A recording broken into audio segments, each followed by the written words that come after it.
Olá pessoal, tudo bom? Vamos falar hoje sobre exercícios multiarticulares e uniarticulares na musculação e a sua eficiência nos ganhos de massa muscular.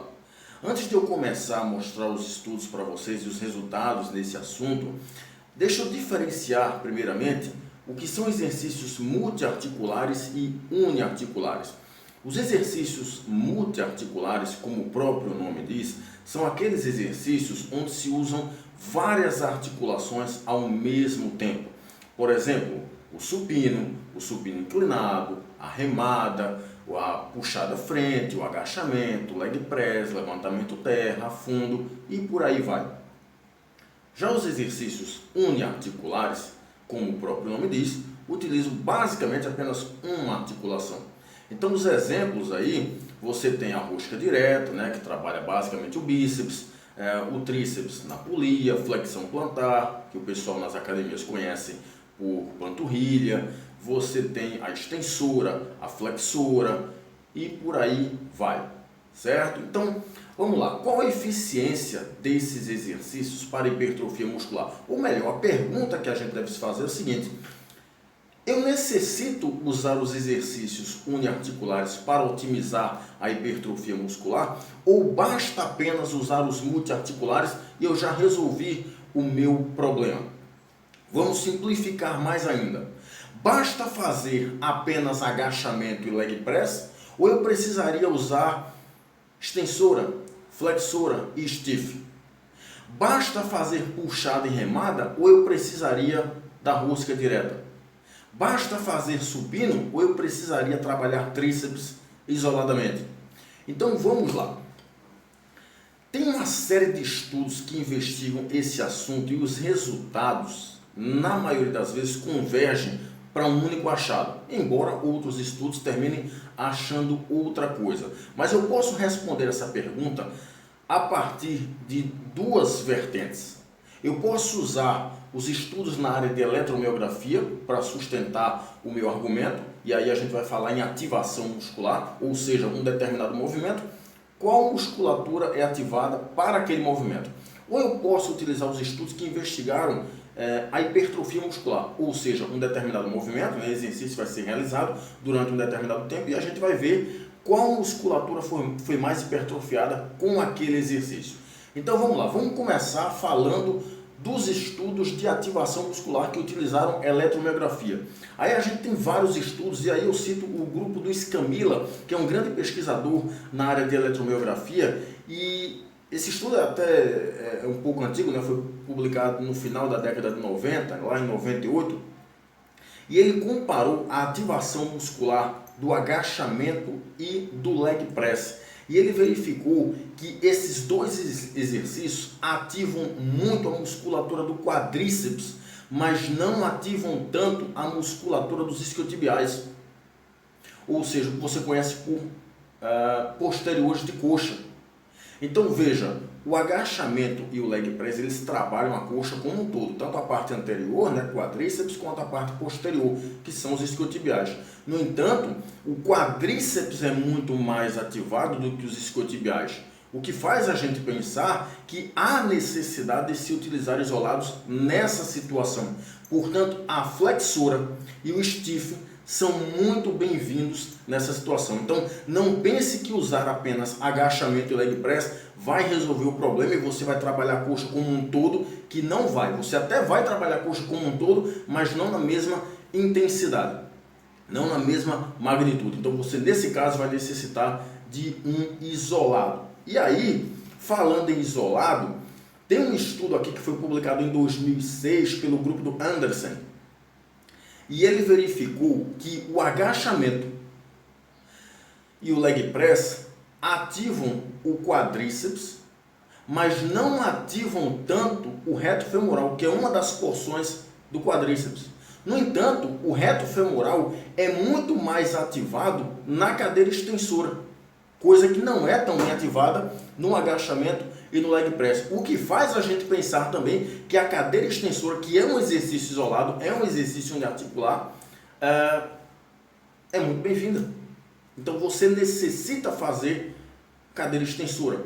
Então veja, utilizando os dados de eletromiografia, né, de ativação muscular, para membros inferiores, eu já mostro para vocês que a gente necessita usar isolados. Você necessita fazer flexora e stiff para ativar os isquiotibiais posteriores de coxa na mesma intensidade do quadríceps. Você necessita da cadeira extensora para ativar o reto femoral com a mesma intensidade das outras porções do quadríceps, né, que são ativadas lá no agachamento e no leg press. Portanto, falando em membros inferiores, você precisa de isolados sim, tá? Pelo menos a flexora, o stiff e a cadeira extensora. Agora vamos para o trabalho do grupo do Lusk em 2010, que ele publicou em 2010, né, onde ele investigou aí membros superiores. Nós falamos até agora em membros inferiores, vamos para os membros superiores. O que é que ele observou? Ele comparou a puxada e a remada e ele viu que esses dois exercícios ativam muito a musculatura do grande dorsal, que é a musculatura das costas, mas não ativa na mesma intensidade o bíceps. No entanto, o bíceps é mais ativado nesses exercícios quando o tipo de pegada é modificada. Ou seja, você sai da pegada pronada, né, na puxada ou na remada, para a pegada supinada. Quando você pega de forma supinada, você ativa mais a musculatura do bíceps. Mas mesmo assim, ela não é ativada na mesma intensidade do grande dorsal. O que faz a gente pensar também que em termos de ativação muscular, os exercícios isolados para bíceps são necessários. E aí vem rosca direta, vem a rosca Scott e por aí vai.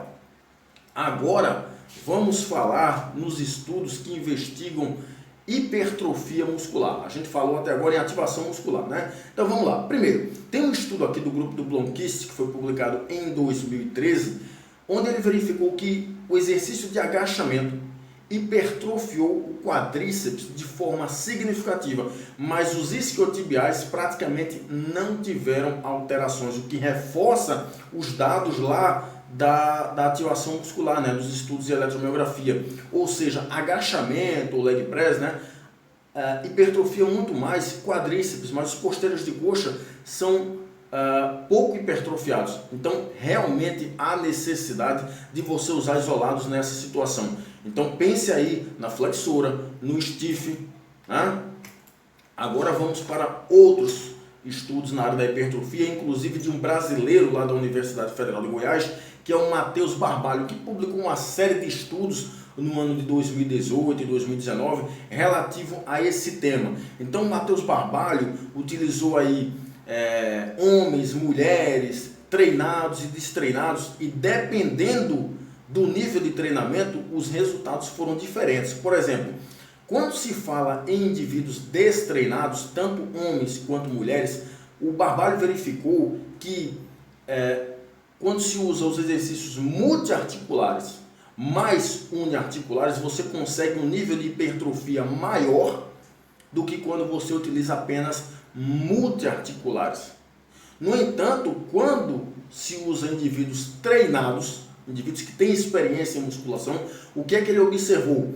Que tanto faz você usar multiarticulares mais uniarticulares, ou seja, exercícios multi mais isolados, ou usar apenas multiarticulares, que vai dar na mesma coisa. O nível de hipertrofia muscular vai ser não vai ter diferença significativa, vai ser praticamente a mesma coisa. Então ele mostrou que dependendo do nível de treinamento em que você se encontra, pode ser necessário isolado ou não. Aí vem os estudos do Paulo Gentil, que publicou estudos nessa área em 2013, que inclusive é orientador do Matheus Barbalho, onde ele verificou em pessoas destreinadas que não há diferenças entre você usar exercícios multi mais uniarticulares ou apenas multiarticulares, que vai dar na mesma coisa. No entanto, os estudos do Matheus Barbalho e do Paulo Gentil utilizaram apenas flexores de cotovelo, o bíceps, né? Vamos simplificar. Utilizaram apenas o bíceps. E parece que dependendo do músculo que você estiver falando, do grupo muscular que a gente está falando, os resultados podem ser diferentes.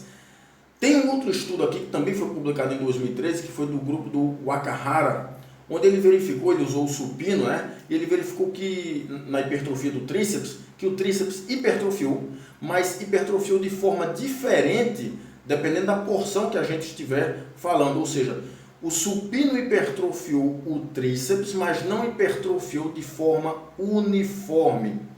Hipertrofiou mais uma porção do que outra, o que faz a gente pensar também que um isolado para tríceps seria necessário. O supino trabalha tríceps, com certeza. Ele hipertrofia tríceps, com certeza, mas não hipertrofia de forma uniforme. E aí, um tríceps na polia, um tríceps testa seria muito bem-vindo. Então, observem que, dependendo do grupo muscular que a gente estiver falando, os resultados podem ser diferentes. E dependendo do nível de treinamento do indivíduo, os resultados também podem ser diferentes. A literatura praticamente toda converge num determinado achado. E o que a literatura praticamente fala? Que você, na maioria das vezes, precisa de isolados, principalmente quando a gente fala em membros inferiores. Nos membros superiores, os achados são diferentes, mas convergindo para o uso dos isolados. Então, pessoal, nada de receita de bolo, nada de ficar dizendo que a gente sempre precisa de isolado. Não precisa de isolado de jeito nenhum, porque a coisa está ficando meio que religião, né? Existe uma corrente que defende assim, uma corrente que defende de outra forma, mas na verdade a gente tem que falar as coisas baseado no que a literatura científica fala. E o que a literatura científica fala é que dependendo do músculo que você estiver falando, você vai necessitar de isolados ou não. Né? Quando a gente fala em membros inferiores, você necessita de isolados. Superiores, nem tanto, depende do grupo que a gente estiver falando. Ok, pessoal? Um abraço para vocês, até mais!